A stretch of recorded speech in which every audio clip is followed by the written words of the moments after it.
Hello' বন্ধুসকল, আজি আমি লৈ আহিছোঁ মোৰ এটা বিশেষ ভিডিঅ' লৈ বা আপোনালোকৰ বিনোদনৰ কাৰণে। চ' আজি ভিডিঅ'টো হ'ল টক্সি মানে ক'লে এটা ধুমুহা। যেতিয়া ইয়াছৰ বাৰ্থডেত ইণ্ট্ৰডাকশ্যন ভিডিঅ' এটা দি দিছে, আপোনালোকে চাই আছে। যোৱাবাৰ যিটো KGF চেপ্টাৰত ধুমুহা আনি দিছিল পূৰা ইণ্ডিয়াত, ৱৰ্ল্ডত ক'ব গ'লে, ৱৰ্ল্ডৰ বাহিৰত ক'ব গ'লে। তো এতিয়া আৰু এটা ধমাকা লৈ আহিছে টক্সি। এইটো ভিডিঅ' আমি ৰিয়েকশ্যন কৰিম, তাৰপিছত কথা পাতিম আহক।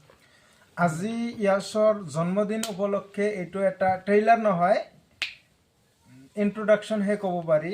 যে ইয়াছৰ বহুত দিন পিছত 2022ত KGF চেপ্টাৰ 2 আহিছিল, তাৰ 3 বছৰ পিছত 25 যোৱাৰ পাছত 26 অহাৰ জানুৱাৰী মাহত, মানে 3 বছৰ পাৰ হৈ যোৱাৰ পাছত এটা নতুন মুভি ইন্ট্ৰডাকশ্যন দিলে টক্সিক। এই বেলেগ কথা, কিন্তু এই টক্সিকখিনি চিনি দেখাই লাগব, কাৰণ ছুপাৰষ্টাৰ ইয়াছৰ 3 বছৰ পিছত এটা চিনেমা আহিছে টক্সিক, এইটো চাবাই লাগব।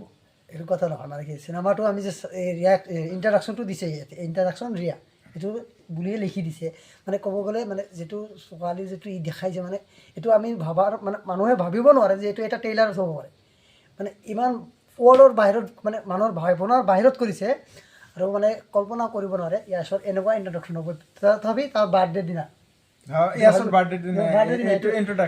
এইটো ভাবিব লাগিব, মানে এইটো এটা মাইণ্ড কৰিছে কেনেকৈ প্ৰেজেণ্ট কৰিব লাগিব, ইয়াছক ইণ্ট্ৰডাকশ্যন কৰিব লাগিব কেনেকৈ, এইটো মানে গুড থিংক কৰিছে। এতিয়া ভাল লাগিছে।